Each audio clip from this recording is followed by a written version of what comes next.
আল্লাহ নবী ঈসা আলাইহিস সালাম রাস্তা দিয়ে যাইতে আছে, একজন কৃষক ডাক দিয়ে বলেন, নবী আপনি কোথায় যান?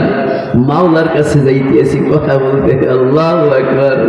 এবার এক কৃষক ডাক দিয়ে বলে, হুজুর আমার একটা আজ আমার মালিকের কাছে করবেন। বলে কি?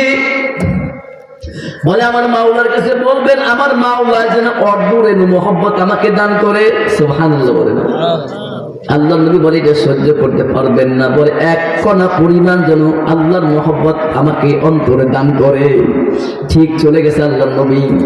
আল্লাহ নবী গিয়া ওই কৃষকের দরখাস্ত যখন মালিকের কাছে করলো, আমার মালিক খুশি হইয়া মহব্বত করিয়া তাকে এক রেণু মহব্বত আমার মাওলায় দিয়ে দিছে। সুবহানাল্লাহ বলেন।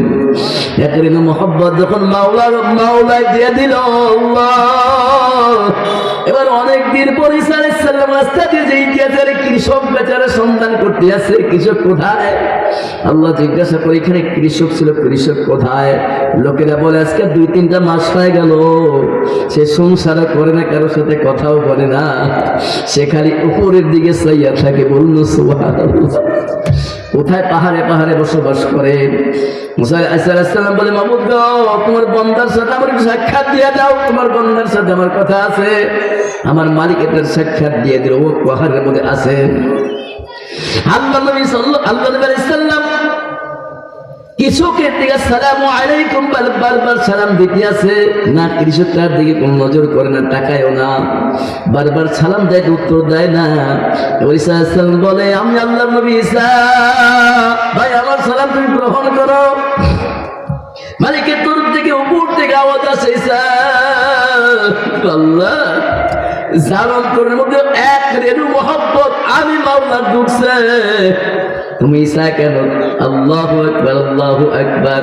সারা দুনিয়ার মানুষ সহ সারা দুনিয়ার মানুষ যদি হয়, এমন কি না যদি তাকে করাত দিয়ে ছিঁড়াও হয়, করাত দিয়ে 2টা টুকরাও করা হয়, তারপরে দুনিয়ার কোনো মানুষের সালাম সে নিতে পারবে না। বলুন সুবহানাল্লাহ। এটা আশিকের হালত। একটা কৃষক আশিক হতে পারে, একটা রাস্তার ফকির হতে পারে, যদি তার মধ্যে মাওলার মহব্বত থাকে। কথা ঠিক না? এই জন্য মালিকের মহব্বত অর্জন করতে হইলে সবসময়ের জন্য কি? ও ফানাজত মে কে তু না রহে আল্লাহ, ও ফানাজত মে কে তু না রহে, তেরি হস্তি কি রং ও বু না রহে। বলুন সুবহানাল্লাহ। কি বলতেছে কবি? ও ফানাজত মে কে তু না রহে, বলতেছে কি যে তোমার অস্তিত্বকে, তোমার আমিত্বকে তুমি আল্লাহকে নূরের ভিতরে বিলীন করে দাও, মিশাইয়া দাও। কিভাবে দিবা? যেমন গরম পানির ভিতরে যখন চিনি দিয়ে ঘটা দেওয়া হয়, নাড়া দেওয়া হয়, তখন চিনির অস্তিত্ব কিন্তু আর থাকে না, চিনিটা বিলীন হয়ে যায় পানির ভিতরে। কথা ঠিক নাকি? মুখের মধ্যে লাগালে মিষ্টি লাগে, কি লাগে না? ঠিক না?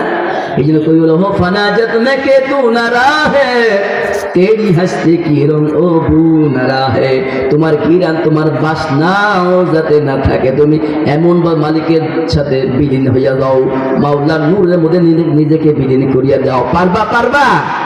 যদি বিলীন করতে চাও, বেশি বেশি জিকির করা লাগবে, আর বেশি বেশি মুরাকাবা এবং শাহাদাত করা লাগবে। রাত্রে উঠিয়ে গভীর রজনীতে মাওলার কাছে দাঁড়াতে হবে। এখন থেকে বন্ধ হয়ে গেছে, এখন তো বন্ধ হয়ে গেছে। কিন্তু তাফসীর মারিফাতুল কোরআনের মধ্যে কিন্তু মুফতি শরীফ রাহমাতুল্লাহ কথা বলেছেন যে আলেমরা যদি তাহাজ্জুদের নামাজ আদায় না করে, আলেম যদি তাহাজ্জুদের নামাজ আদায় না করে, ও আলেম তো দূরের কথা মুসলমান হয়েছে কিনা তাই তো সন্দেহ। খুলে দেখেন কিতাব তাফসীর মারিফাতুল কোরআন, তাহলে চিন্তা করেন দেখি প্রত্যেকটা আলেমের ব্যাপারে কথা বলেন। আলেম আগার তাহাজ্জুদ না পড়ে, ও আলেম কিনা যখন মুসলমান नहीं रहेगा।